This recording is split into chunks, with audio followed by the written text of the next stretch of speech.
जय गुरुदेव, नमस्कार। ज्योतिष की पाठशाला में आपका स्वागत है। आज हम एक बहुत ही महत्वपूर्ण टॉपिक पर बात करने वाले हैं। टॉपिक का नाम है पितृदोष। तो आज हम इस वीडियो में जानेंगे कि आखिर ये पितृदोष होता क्या है, क्यों किसी जन्म कुंडली के अंदर पितृदोष का निर्माण होता है, इसके कारण क्या होते हैं, इसके लक्षण क्या होते हैं और इसके निवारण क्या होते हैं। इन्हीं सभी विषयों पे आज हम चर्चा करेंगे। तो सबसे पहले जानते हैं आखिर ये पितृदोष होता क्या है। पितृ का तात्पर्य होता है पिता से, परंतु सनातन धर्म के अंदर और ज्योतिष के अंदर इस शब्द का तात्पर्य होता है प्रेत से। प्रेत कौन? ऐसे प्रेत जो कि आपके कुल के, आपके खानदान के होते हैं। जब भी किसी परिवार के अंदर किसी व्यक्ति की, किसी इंसान की असमय अकाल मृत्यु हो जाती है, अकाल से तात्पर्य है उसका काल नहीं आया था, उसकी उम्र लंबी थी, परंतु किसी कारणवश, बीमारी के चलते, लड़ाई झगड़े के अंदर, है ना, सुसाइड कर लेना, मर्डर हो जाना, किसी भी कारणवश अगर वो समय से पहले चले जाते हैं तो ऐसे जातकों की मुक्ति नहीं होती है। इसका मतलब उनका पुनर्जन्म नहीं होता है। जब तक उनका समय काल इस भूलोक पे लिखा था तब तक वो प्रेत योनि में फंसे रहते हैं और इधर उधर भटकते रहते हैं। ऐसा हमारे शास्त्र गरुड़ पुराण के अंदर लिखा गया है। तो गरुड़ पुराण के अनुसार जो भी जातक अकाल मृत्यु को प्राप्त करते हैं वो प्रेत योनि में जाते हैं। ये प्रेत अपने परिवार से थोड़ा बहुत मोह रखते हैं, परिवारजन के काम आने की कोशिश करते हैं, परंतु एक समय काल के बाद जब परिवार के लोग इनको भूलने लगते हैं, इनकी बेकदरी करने लगते हैं, इनके लिए न तो श्राद्ध रखते हैं, ना कुछ कर्म करते हैं, ऐसे में ये प्रेतात्माएं बहुत ही दुखी हो जाती हैं। ये अपना मोह आपसे कम कर देती है या हटा देती है। ये पितृ दुखी होना शुरू हो जाते हैं और ये अपनी मुक्ति चाहते हैं। अब होता क्या है, इनकी मुक्ति उसी के हाथों लिखी होती है जिसकी जन्म कुंडली के अंदर पितृदोष होता है। होता क्या है, ये जितने भी पितृ होते हैं ये नेगेटिव एनर्जी होती है, इनकी शरीर की एनर्जी लो होती है। ऐसे ही जिन भी जातकों की जन्म कुंडली के अंदर पितृदोष होता है उनकी भी एनर्जी लो होती है। ऐसे में पितृ उन जातकों को लाइफ के अंदर इन्फ्लुएंस कर सकते हैं। ये पितृ उन जातकों को छू सकते हैं, उनके सपने में आ सकते हैं, इन जातकों को बहुत परेशान करते हैं। ये पितृ इसलिए परेशान करते हैं क्योंकि चाहते हैं कि वो जातक परेशान होकर के किसी पंडित जी के पास या किसी ज्योतिषी के पास जाए, अपना टेवा दिखाए, वहां पता चले कि ये इसको पितृ परेशान करे तो पितृ मुक्ति की कोई पूजा करवा दे, है ना। पितृ मुक्ति की पूजा करवाने से वो पितृ मुक्त हो जाएंगे और नया जीवन प्राप्त करेंगे। तो कुल मिलाकर के पितृदोष की फिलॉसफी ये होती है कि आपके ही खानदान का प्रेत आपको परेशान करता है ताकि आप उसको मुक्त करा दें। अब हम देखते हैं पितृदोष को हम जन्म कुंडली में कैसे देखेंगे कि पितृदोष बना हुआ है या नहीं है। सूर्य और चंद्रमा दोनों प्रकाश देने वाले ग्रह होते हैं, दोनों प्रकाशमान हैं, दोनों के प्रकाश से हम पॉजिटिव होते हैं, हमारा जीवन चलता है। ऐसे में जिस किसी भी जातक की जन्म कुंडली के अंदर सूर्य पे या चंद्रमा पे ग्रहण लग जाए, इन दोनों में से किसी एक के ऊपर अगर ग्रहण लग जाएगा तो जन्म कुंडली के अंदर पितृदोष का निर्माण हो जाएगा। अब देखते हैं ये ग्रहण कैसे लगता है। सूर्य को राहु से ग्रहण लगता है, चंद्रमा को केतु से ग्रहण लगता है। सूर्य केतु से मध्यम हो जाता है और चंद्रमा राहु से मध्यम हो जाता है। तो कहने का मतलब है जब किसी जन्म कुंडली के अंदर सूर्य या चंद्रमा राहु या केतु के साथ युति बना लेते हैं तो ऐसे में पितृदोष का निर्माण होता है। ऐसे जातक का बॉडी का एनर्जी लो रहता है और उसको पितृ प्रेत आराम से उसके ऊपर अटैक कर सकते हैं, उसको टच कर सकते हैं। ऐसे ही लोगों को नजर लगती है, भूत प्रेत लगते हैं, तंत्र मंत्र किया कराया ऐसे जातकों को ही लगता है जिनका शरीर का एनर्जी, जिनका आत्मा का एनर्जी, बॉडी का एनर्जी लो होता है। ये लो तभी होता है जब चंद्र या सूर्य के ऊपर ग्रहण लग जाए। दूसरा सूत्र, जीव कारक ग्रह गुरु। जब किसी जन्म कुंडली के अंदर गुरु के ऊपर भी ग्रहण लग जाए, गुरु को भी राहु और केतु ग्रहण लगा देते हैं, है ना। ऐसे में जब भी किसी जन्म कुंडली के अंदर गुरु राहु के साथ होगा, केतु के साथ होगा, तो इसको भी हम पितृदोष मानेंगे। ऐसे जातकों को भी अपने घर के पितृ परेशान कर सकते हैं और करते ही हैं। पितृदोष का वर्णन ज्योतिष शास्त्र के कई सारे ग्रंथों में दिया गया है, चाहे वो बृहत पराशर होरा शास्त्र हो, जातक परिजात हो, मानसागरी हो, है ना। लाल किताब में भी पितृदोष का वर्णन मिलता है और इन्हीं ग्रंथों में पितृदोष निवारण के उपाय भी दिए गए हैं।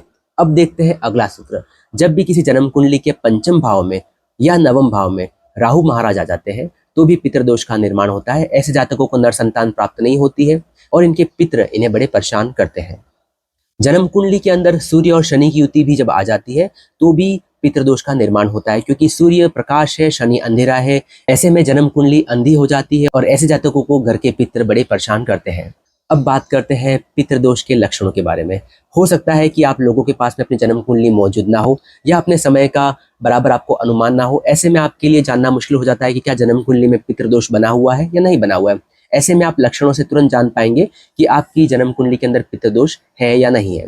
तो जानते हैं क्या लक्षण होते हैं ऐसे व्यक्ति के जिनकी जन्म कुंडली के अंदर या जिनके ऊपर पितृदोष होता है। सबसे पहला लक्षण, ऐसे जातक अचानक से उग्र स्वभाव के हो जाते हैं। मतलब आराम से बात कर रहे हैं बट अचानक से जैसे किसी भूत या प्रेत का उनके ऊपर अटैक हो गया हो ना, इस तरह से वो अचानक से उग्र हो जाते हैं। ऐसे जातक जिनके ऊपर पितृदोष होता है, आमतौर पे उनके घर की फेसिंग पूर्व दिशा की नहीं होती है। ऐसे जातकों का जो घर होता है वो या तो साउथ फेसिंग होता है या साउथ वेस्ट दिशा का घर होता है। इन जातकों के घर के जस्ट साथ में या घर के सामने कोई ट्रांसफार्मर या कोई इलेक्ट्रिक पोल जरूर होता है। इसका कारण यह है कि इलेक्ट्रिक पोल ट्रांसफार्मर को हम राहु की एनर्जी से देखते हैं और राहु ही कारण होता है पितृदोष के निर्माण का जन्म कुंडली के अंदर। तो ऐसा देखा गया है कि जातकों के घर के सामने ट्रांसफार्मर या इलेक्ट्रिक पोल जरूर होता है। कभी कभी ऐसे जातकों के दांत के ऊपर दांत भी होते हैं, मतलब एक दांत के ऊपर दांत ओवरलैप कर रहा होता है, ये भी एक पितृदोष की निशानी होती है।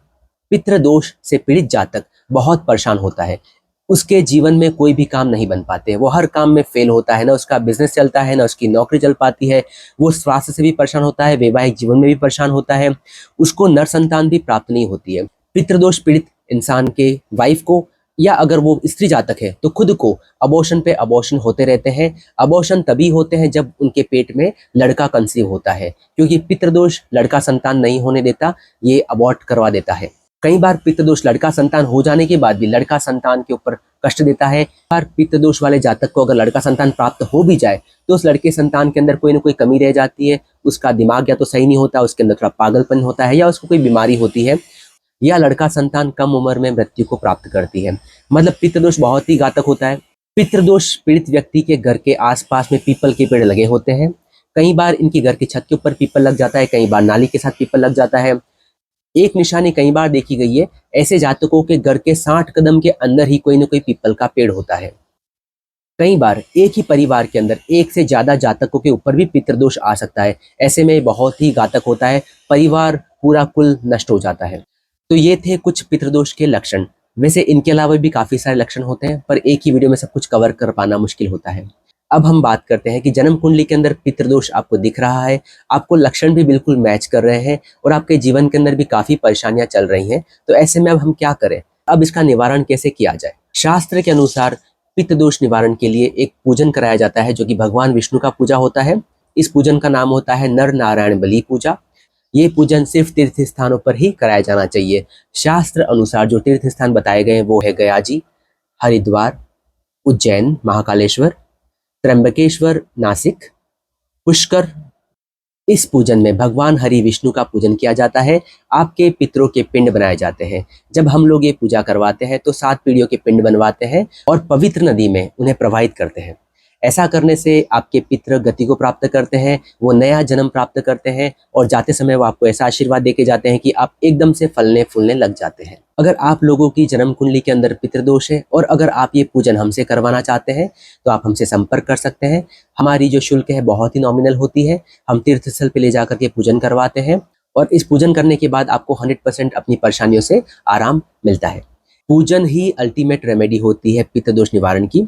जो जातक पितृदोष का निवारण कराने में असमर्थ हैं या उन्हें समय नहीं है या वो ऐसी जगह रहते हैं कि वो किसी तीर्थ स्थान पर नहीं जा पाते हैं, तो ऐसे में हमारे शास्त्र में जो उपाय बताए गए हैं, अगर आप वो पितृदोष के उपाय करते हैं तो आपको टेम्पररी अपनी परेशानियों से निजात जरूर मिलती है।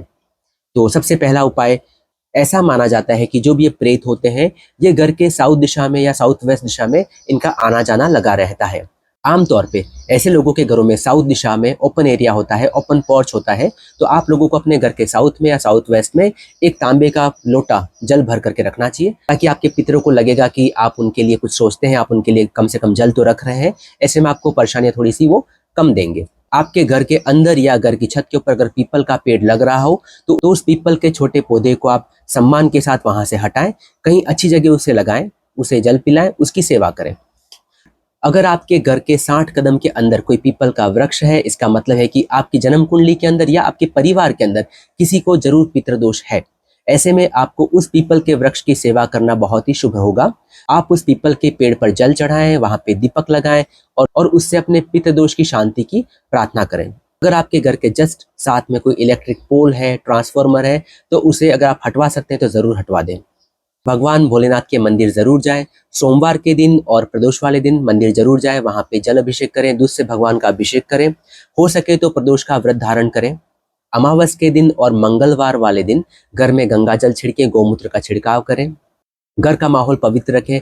घर पे भूलकर भी शराब, नॉनवेज आदि चीजें ना सेवन करें। अपने पितरों के श्राद्ध वाले दिन या पितृ अमावस्या वाले दिन घर पे पंडित जी को बुला करके उन्हें भोजन कराएं, उन्हें दान दक्षिणा दें। कौओं को, गाय को और कुत्ते के लिए प्रतिदिन भोजन का हिस्सा जरूर निकालें। इन मामूली उपायों को करने से आपको पितृदोष से मुक्ति मिलेगी। नारायण बलि करने से आपके पितर मुक्त हो जाएंगे और आपके जीवन से सारी परेशानियां खत्म हो जाएगी। उम्मीद है आपको मेरे द्वारा दी गई जानकारी अच्छी लगी होगी। अगर अच्छी लगी हो तो इस वीडियो को शेयर करें, हमें सब्सक्राइब करें। धन्यवाद। जय गुरुदेव।